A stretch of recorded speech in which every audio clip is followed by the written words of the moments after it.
দুই বুধিয়ক।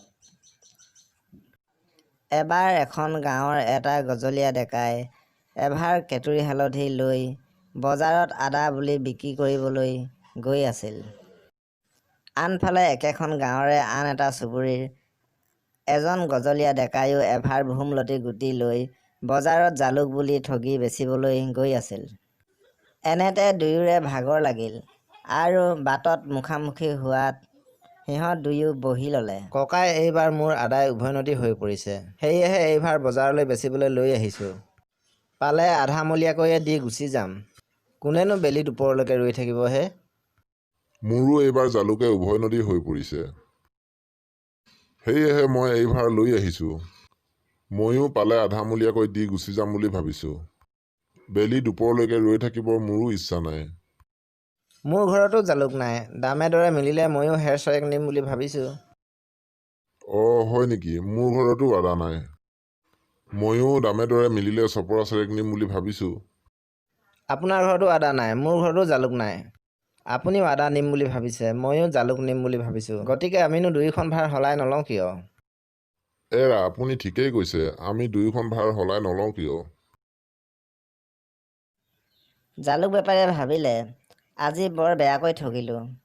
মই তাৰ আদা ভাৰ লৈ মোৰ ভোমলতি গুটি ভাৰ জালুক বুলি দি পঠালোঁ। ইফালে আদা বেপাৰীয়ে ভাবিলে, মই তাক কেতুৰী হালধি ভাৰ আদা বুলি দি তাৰ জালুক ভাৰ লৈ আহিলোঁ। মানুহজনক মই বৰ বেয়াকৈ ঠগিলোঁ।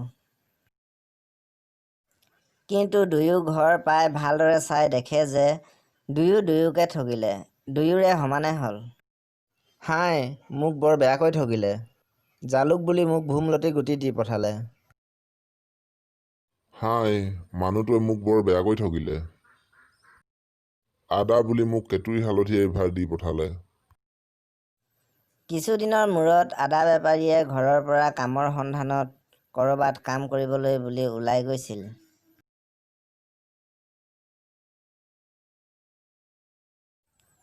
আনফালে জালুক বেপাৰীয়েও কামৰ সন্ধানত ঘৰৰ পৰা কাম বিচাৰি বাহিৰলৈ ওলাই গৈছিল।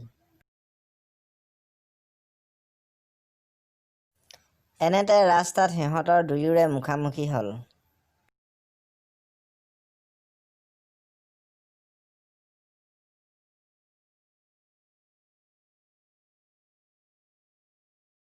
ককাই, আজি আকৌ লগ পাইছে দেখোন। তাকেইতো, বহুত দিনৰ মূৰত দেখা দেখি হৈছোঁ। সেইদিনা আদা খাই কেনেকুৱা পালে ককাই? আপুনি জালুকখিনি খাই যেনেকুৱা পালে ময়ো তেনেকুৱাই পালোঁ। আহক, আমি দুয়োজনে সখি পাতোঁ। ঠিক আছে, ভালেই কথা তেনেহ'লে। ঠিক আছে সখী, কোৱাচোন ক'লৈ যাব ওলাইছা?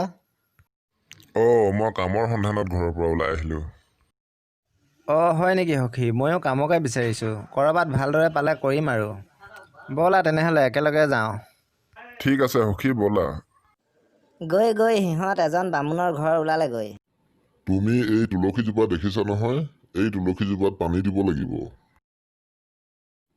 যিমান সোনকালে পানী শুকাই যায়, সিমানেই পানী দিব লাগিব। ঠিক আছে হ'ব, মই এই কাম কৰিব পাৰিম। আৰু তুমি মোৰ গাইজনী দিনটো চৰাই মেলি পেট ভৰাই আনিব লাগিব। ঠিক আছে হ'ব। আদা বেপাৰীয়ে তুলসীজোপাত পানী যিমানেই ঘনেৰে দিয়ে সিমানেই শুকাই যায়। দিনটোত কিমানবাৰ পানী দিয়ে তাৰ কোনো হিচাপ নাই। যিমানেই পানী দিয়ে খন্তেকতে শুকাই যায় আৰু তুলসীজোপা জয় পৰি যায়। সেয়েহে অকণমানো সময়ত তেওঁ ৰখিবলৈ নাপায়। আচৰিত কথা, তুলসীজোপা ইমানেই পানী দি আছোঁ, কিন্তু খন্তেকতে শুকাই যায়। বৰ ভাগৰ লাগিছে। সখীৰ লগত কামটো সলনিয়ে কৰি ল'ব লাগিব। বুদ্ধি কৰিব লাগিব। ইফালে জালুক বেপাৰীৰ গাইজনী কোনোমতে নচৰে। আনৰ ঘৰৰ বাৰীয়ে সোমাই মানুহৰ গালি গালাজ খুৱাই থাকে। এদিন দুয়ো ইজনে সিজনক ঠগিব বিচাৰিলে আৰু সেইমতেই কাম হ'ল। দুয়োজনে সিহঁতৰ কামবোৰ সাল সলনি কৰি ল'লে। কিন্তু দুয়োৰে একেই অৱস্থা হ'ল, সিহঁতে হাৰ মানিলে। তাৰ পাছত সিহঁতে আলোচনা কৰি তুলসীজোপাতনো কিয় ইমান পানী খায় সেই কথা জানিব বিচাৰিলে। তুলসীজোপাত যিমানে পানী দিলেও খন্তেকতে শুকাই যায়। সেয়েহে সিহঁতে আলোচনা কৰি তুলসীজোপা খান্দি পেলালে আৰু তেতিয়া তাত এটা গাঁত ওলাই পৰিল। জালুক বেপাৰীয়ে গাঁতটো তললৈ নামি গ'ল আৰু তলত নামি দেখে যে গাঁতটো ৰূপেৰে ভৰ্তি হৈ আছে। জালুক বেপাৰীয়ে বেগ এটাত ৰূপবোৰ ভৰাই দিলে আৰু আদা বেপাৰীয়ে ওপৰলৈ তুলি আনিলে। দ্বিতীয়টো বেগত ৰূপ ভৰাওঁতে জালুক বেপাৰীয়ে ভাবিলে যে যদি তেওঁৰ সখীয়েকে ৰূপবোৰ অকলে ল'বৰ কাৰণে বেগটো ওপৰলৈ উঠাই দিয়াৰ পাছত লৰালৰিকৈ মাটিখিনি পেলাই দি গাঁতটো পুতি পেলায়, তেনেহ'লে কথা উৰেই পৰিব।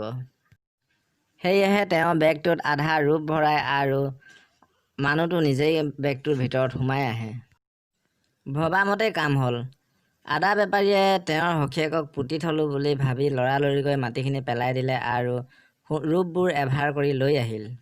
ইফালে আদা বেপাৰীৰ বহুত ভাগৰ লাগিল, সেয়েহে তেওঁ এজোপা গছৰ তলত ভাৰখন ৰখাই পানী খাবলৈ বুলি গৈছিল আৰু তেতিয়াই বেগৰ পৰা জালুকৰ বেপাৰীজনে ওলাই ভাৰখন লৈ আহিল।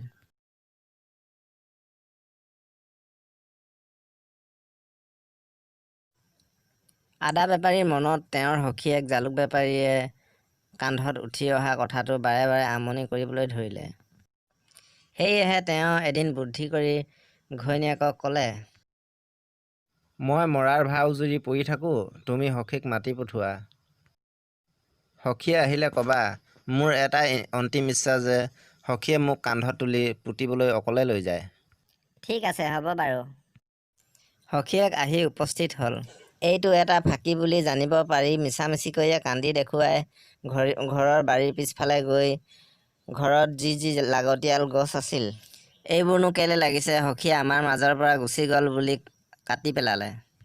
তাৰ পাছত সখীয়েকৰ মৃতদেহৰ ওচৰলৈ আহি হাতত দাখন লৈ সখীয়েকৰ মৃতদেহটোকে ক'লে, মই সখীক অকলে কেনেকৈ নিওঁ, গতিকে দুটুকুৰা কৰি নিওঁ বুলি দাখন ওপৰলৈ দাঙোতেই সখীয়েক একেকোবে জঁপিয়াই উঠিল। সখী, মোতকৈ তোমাৰ বুদ্ধি বহুত বেছি, তোমাক মানিলোঁ কিন্তু।